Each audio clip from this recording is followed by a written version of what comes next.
यदि मैं कहूँ कि किसी मीडियम का रिफ्रैक्टिव इंडेक्स 1.52 है,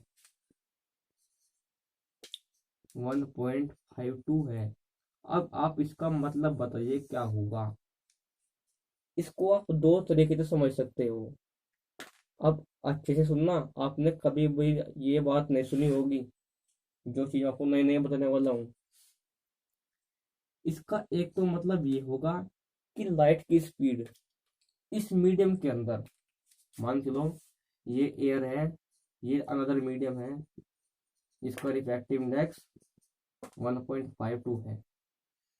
अब जब लाइट इसके अंदर आएगी तो बैंड हो जाएगी। तो इसके अंदर जब लाइट एंटर की है तो जो लाइट है वो इससे 1.52 टाइम्स अफेक्ट हुई है। यानी कि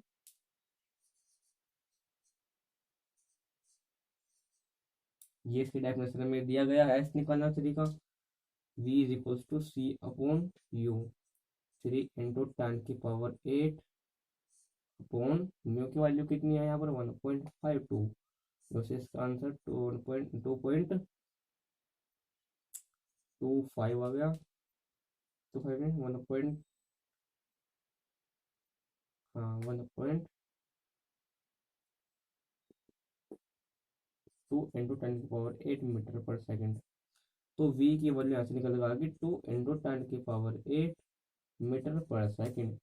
यानी कि इसका मतलब है लाइट की स्पीड उस मीडियम के अंदर 2 × 10⁸ मीटर पर सेकेंड है। यानी कि रिफ्रैक्टिव इंडेक्स हमको बताता है कि इतने टाइम्स लाइट की स्पीड डिक्रीज हुई है। समझिए आप कि 1.52 टाइम्स लाइट की स्पीड डिक्रीज हुई है। और दूसरे तरीके से कह सकते हो आप कि जिस मीडियम में लाइट एंटर की है उस मीडियम के एवरी पार्टिकल्स, मतलब पार्टिकल्स जो होते हैं ना मीडियम के, उनके बीच का फोर्स ऑफ अट्रैक्शन पहले मीडियम के मुकाबले 1.52 टाइम्स गुना ज्यादा है। यानी कि इसके जो पार्टिकल्स हैं उनके बीच का inter particle force of attraction air के पार्टिकल्स के बीच का फोर्स ऑफ अट्रैक्शन से 1.52 टाइम्स ज्यादा है, गुना ज्यादा है। आप थोड़ी सी इमेजिन कीजिए, आप दौड़ रहे हो एयर में, तो वहां पर आपको आसानी हो रही है दौड़ने में। लेकिन यदि आप वाटर में दौड़ रहे हो तो वहां पर आपकी जो वेलोसिटी है वो डिक्रीज होगी, क्योंकि वहां पर वाटर के पार्टिकल्स एक दूसरे के बहुत क्लोज होते हैं, जिससे आपको चलने में या दौड़ने में दिक्कत होती है। समझिए आप, जितना ज्यादा inter particle force of attraction ज्यादा हो किसी मीडियम का, उतना ही उसकी स्पीड ऑब्जेक्ट की, या किसी लाइट की बात करें हम, लाइट की स्पीड कम होगी, उतने ही टाइम्स,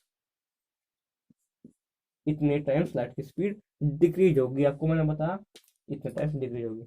यानी कि पता तरीका तो ये है कि इसकी लाइट की स्पीड डिक्रीज हुई इतने टाइम्स। उसका जो कारण है ये है कि इसका जो मीडियम के अंदर का inter particle force of attraction, medium mediums inter particle force of attraction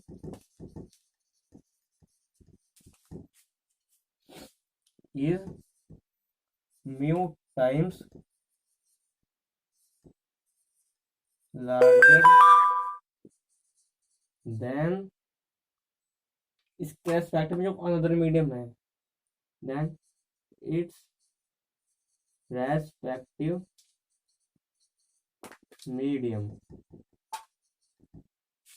इस मीडियम के जो inter particle force of attraction है वो म्यू टाइम्स, म्यू का मतलब समझिएगा रिफ्रैक्टिव इंडेक्स, जो कि एक यूनिट क्लास नंबर है, इतने गुना ज्यादा है किसके रेस्पेक्ट में, जो उसके रेस्पेक्ट में जो मीडियम दिया गया है। समझिए। अब यदि स्पीड ऑफ लाइट इसके अंदर मिनिमम है तो रिफ्रैक्टिव इंडेक्स इसका ज्यादा होगा। आपने समझ गए होगे यहाँ से, mu is equals to C upon V. जितने ज्यादा रिफ्रैक्टिव इंडेक्स बढ़ेगा लाइट की स्पीड उस मीडियम के अंदर उतनी ही कम होगी। समझे। यदि मैं बात करूँ वाटर की, गिलास की, ठीक है, और डायमंड की। तो नीचे की तरफ जब हम जाते हैं तो रिफ्रैक्टिव इंडेक्स इंक्रीज होता है, लेकिन उसके दौरान लाइट ऑफ स्पीड नीचे की तरफ डिक्रीज होती है। यदि एक क्वांटिटी इंक्रीज हो रही है तो दूसरी क्वांटिटी ऑटोमेटिकली डिक्रीज होगी। तो ये तो बात हुई रिफ्रैक्टिव इंडेक्स की। अच्छे से आपको क्लियर हो गया होगा, नई नई टर्म्स आपको सीखने को मिली है।